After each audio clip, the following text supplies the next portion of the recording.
germanico che ha invadesto il nord Italia nel secondo secolo a.C.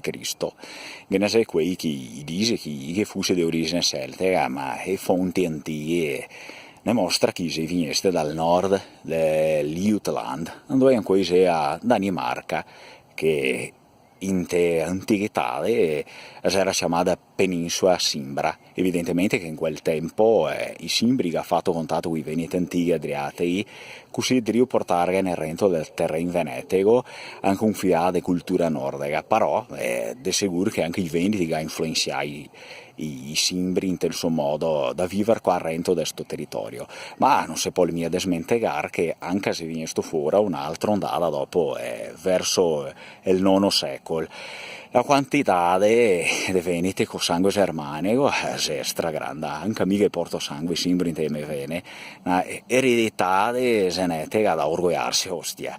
Assieme al risultato di una forza europea di una selezione naturale mia vera.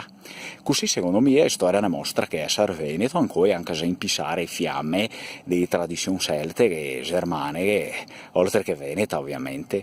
Se te vuole o no, il nostro DNA e che porta questi tratti culturali, le ondavo da considerarne.